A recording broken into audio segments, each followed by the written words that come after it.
dia. Tia está gravando. Vamos começar a nossa aula de ciências, a última aula de ciências dessa etapa. Muito bem, nós vimos já os recursos naturais, vimos também os ambientes. Quais ambientes que nós já estudamos? Aéreo e aquático. Parabéns. Aéreo e terrestre. Aéreo e aquático. Hoje que nós vamos estudar o ambiente terrestre. Qual é a importância do ambiente terrestre? Pessoal, o ambiente terrestre é onde tem as florestas. As florestas, elas são responsáveis, né, pela manutenção de vida de muitos seres vivos.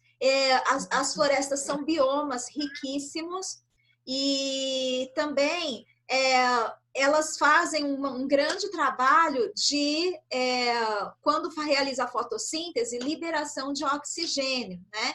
Então, as florestas, elas têm um grande papel aí e elas fazem parte do ambiente terrestre, tá certo? O ambiente terrestre, ele também é importante para a gente, por quê? Porque dele nós extraímos o quê, turma? Que tá aí na tela.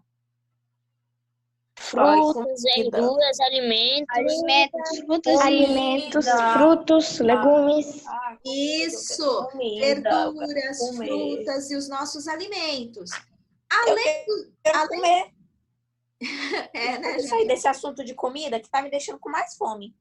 Então, vamos mudar já. Além do ambiente terrestre nos fornecer também os alimentos, ele é onde nós habitamos, né? Nós somos seres que habitamos na Terra.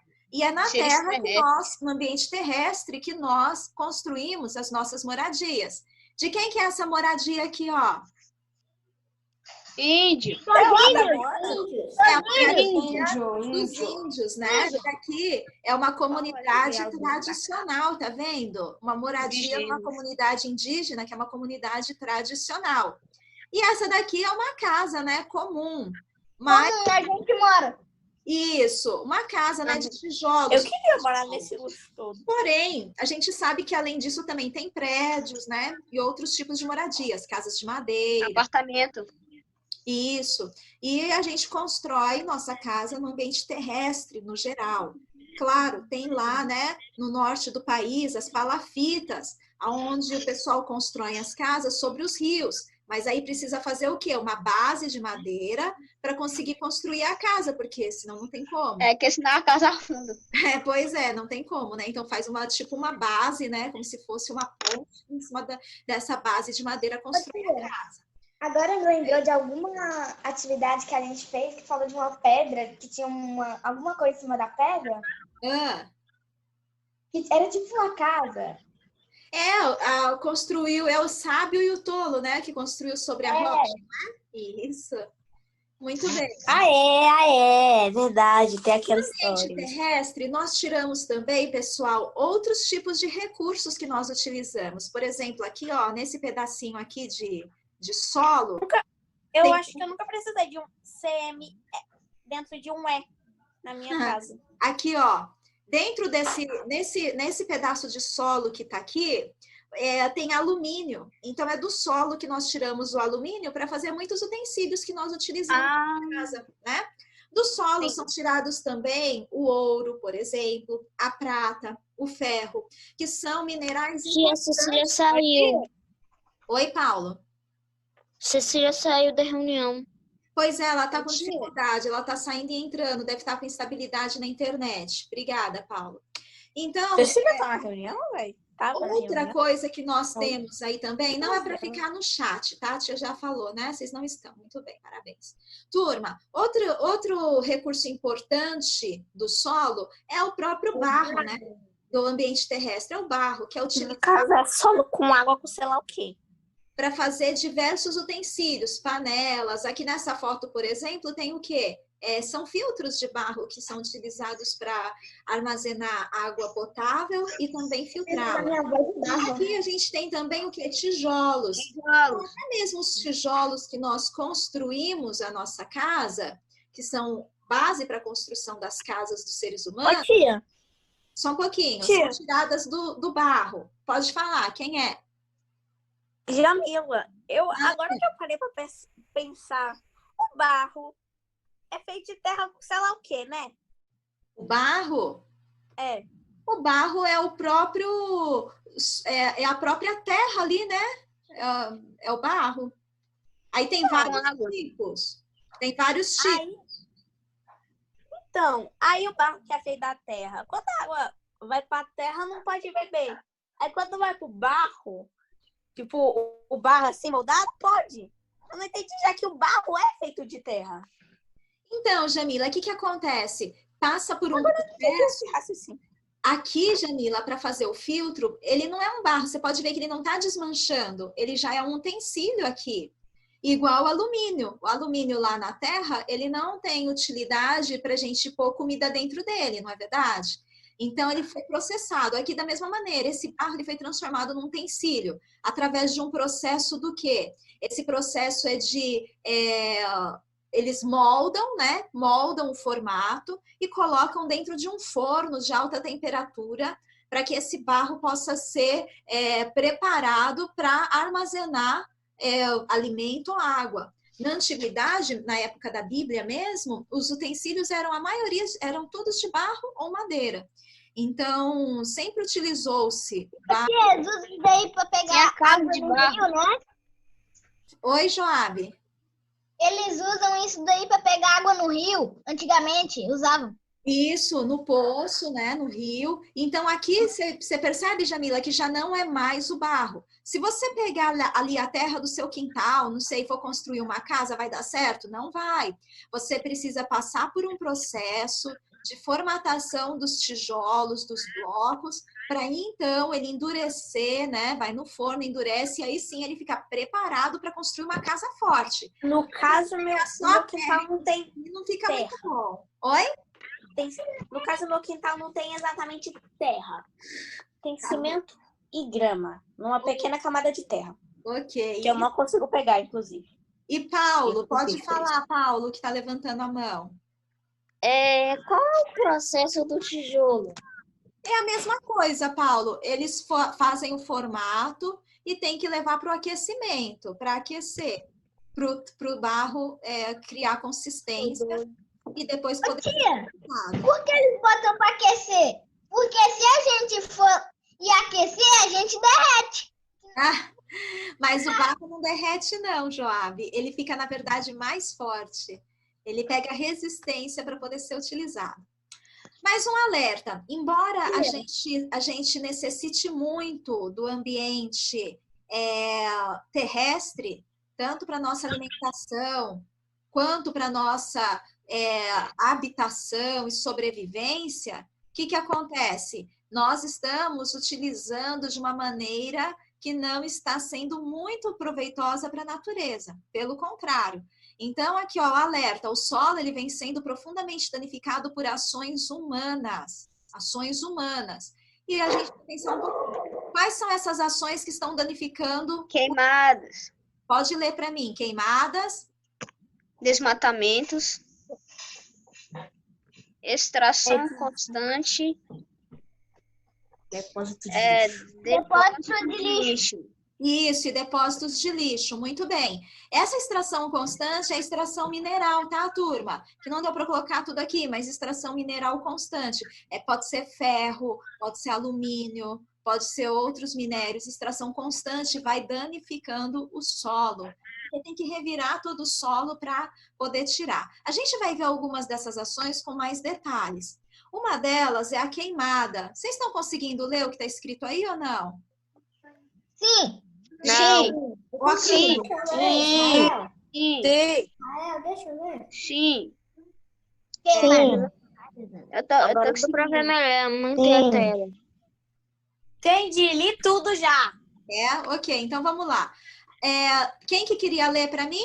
Ei, Juan, Israel.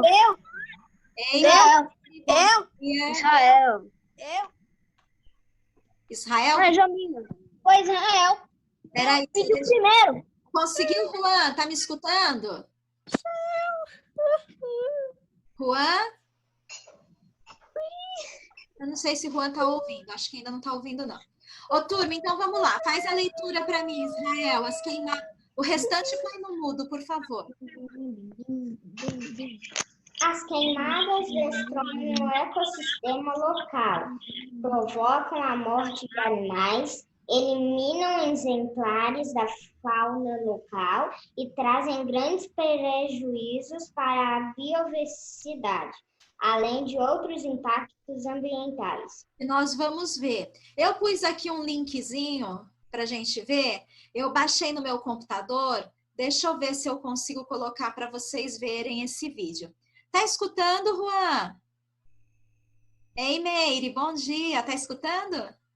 Acho que não tá me ouvindo, não. Vamos ver se a gente consegue compartilhar essa tela sobre as queimadas.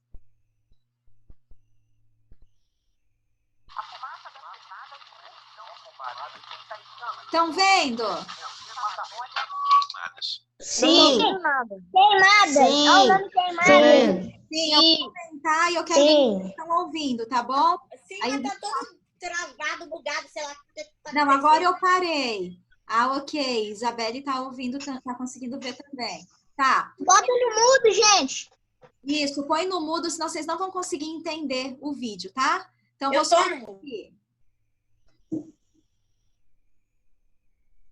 Ok.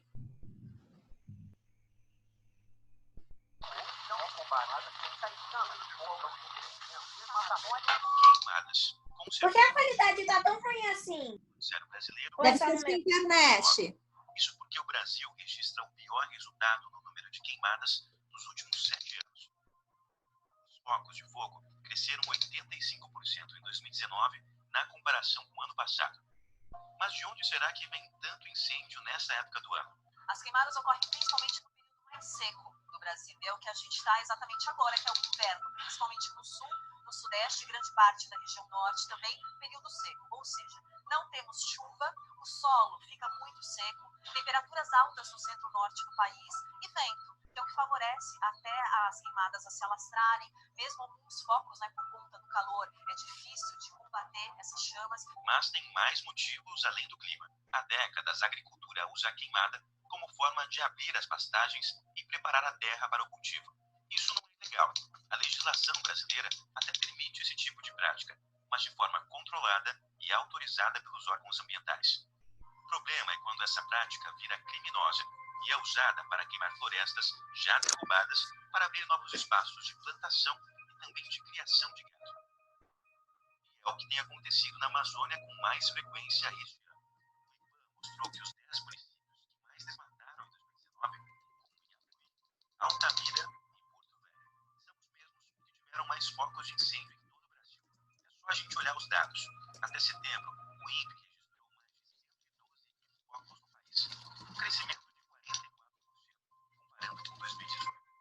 A metade deles está aqui na Amazônia Legal. Gerou muita preocupação esse ano é o aumento da quantidade de incêndios e repercute também no aumento da área. A Amazônia sempre lidera, mas dessa vez ela está liderando com uma diferença muito grande em termos de área e de focos de incêndio comparado aos anos anteriores. Além de perdermos nossas florestas, as queimadas também contribuem para o aquecimento global.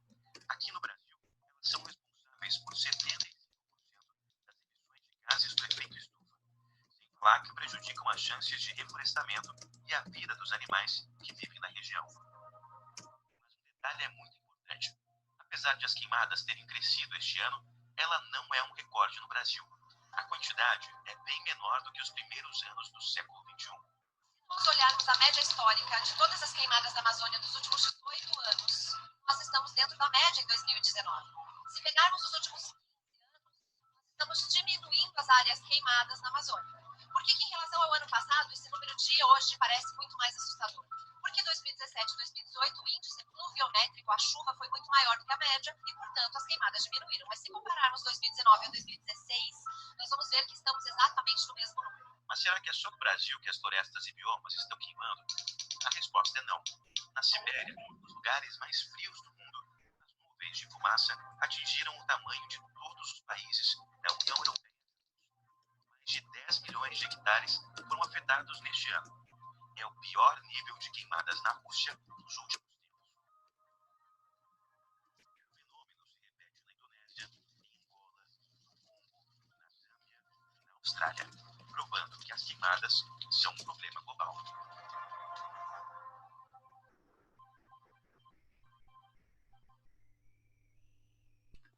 Manda o link no grupo também, que não deu para ver direito. Eu vi que alguns não conseguiram, né? Ouvir, porque depende um pouquinho também da qualidade da internet. Mas aqueles que viram, né? Juan, deu certo o seu som? Não. Minha net tá muito ruim. Nem o KineMaster tá funcionando direito. Deixa eu ver. Eu consegui ver. Eu também. Ah, não, o KineMaster é bug mesmo. Né, net. O KineMaster é bug. E eu tenho que aprender a desbugar. Falando aqui com o Juan. Pessoal, olha só. Então, nesse vídeo, nós vimos o quê? Que a Amazônia, ela é o local onde ocorre mais queimada. No vídeo, falou que, de certa forma, as queimadas, elas estão o quê? Estão diminuindo. Porém, ainda é muito grande. Mas por que estão diminuindo? Isso é uma boa notícia? Não chega a ser uma boa notícia, sabe por quê? Porque desde o início do século passado... Tá diminuindo muito pouco. Eles estão... isso, está diminuindo pouco, mas mesmo assim, no início do século passado, não tinha regra nenhuma para isso. Não tinha regra nenhuma. O que acontecia? Chegava quem quisesse e... Chegava quem quisesse, queimava o que quisesse e depois todo mundo morria. Isso, e então o que acontecia? Acontecia que queimava sem controle e a quantidade realmente era bem maior, porque também tinha muito mais floresta para queimar do que tem hoje, né?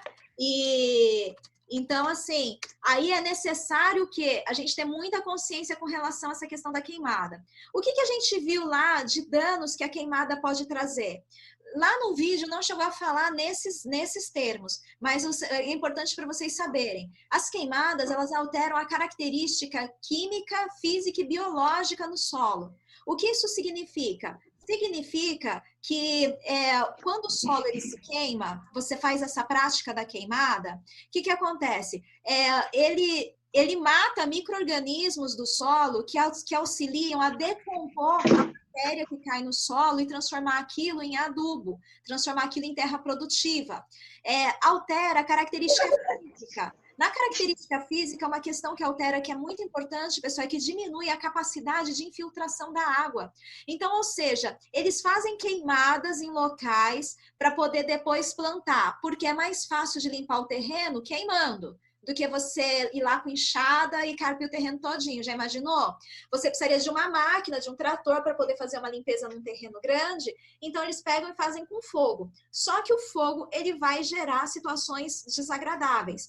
Então, entre elas, ele altera a capacidade do solo de absorver a água e isso vai prejudicar a plantação posteriormente. Por quê? Porque a água passa por cima do solo e ela não absorve. Então, a terra não fica uma terra produtiva.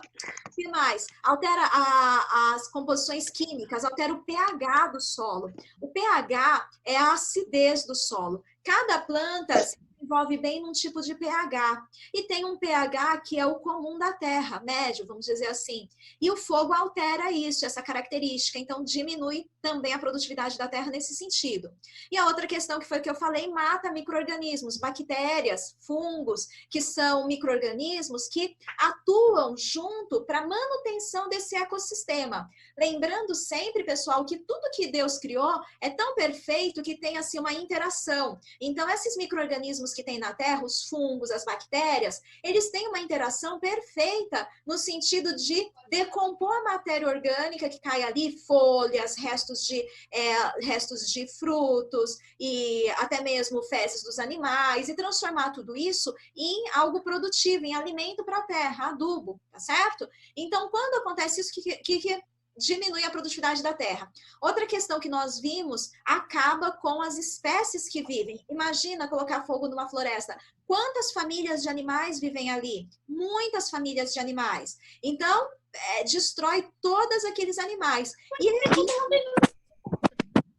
Quer falar, Janila? E existe, pessoal, também o quê? Existe aí uma interatividade de cadeia alimentar. Então, por exemplo, algumas espécies, eles controlam por exemplo, uma praga de mosquito, porque come mosquito. Aí você destrói aquela espécie, acaba multiplicando muito mosquito. Então, gera um desequilíbrio muito grande. No vídeo, nós vimos que existe até uma autorização, uma lei que permite a queimada, mas ela precisa ser autorizada pelos órgãos competentes de proteção da natureza. Então, ou seja, é necessário pedir essa autorização para fazer a queimada, o que não acontece. E, por último, um dos grandes impactos das queimadas é a poluição atmosférica. Tá vendo essa foto que está aqui? Tá vendo o tanto de fumaça que está saindo dessa queimada? Isso tudo, pessoal, vai para a atmosfera e gera uma poluição grande. Por que aquela reportagem que eu coloquei para vocês, que é do ano passado, falou que o ano passado uma palavra muito falada foi queimada? Eu não sei se vocês se lembram que teve um mês, eu não sei se foi julho ou agosto, que o céu em São Paulo ficou todo avermelhado e era a fumaça vindo lá da Amazônia, que estavam queimando na Amazônia.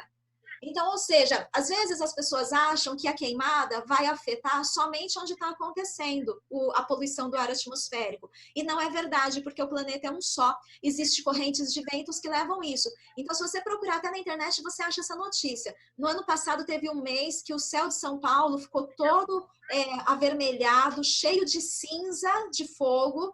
E essas cinzas foram trazidas pelas correntes de ventos lá da Amazônia. Vê que coisa impressionante. E aí foi feito muitas investigações para identificar, porque eram muito incêndios criminosos, inclusive, né? Eles aproveitam a época do clima seco para queimar, para poder destruir mais facilmente a floresta e poder ou plantar ou colocar gado em cima daquela floresta, o que é muito triste, né? Alguém tem alguma dúvida, algum comentário? Não? Não.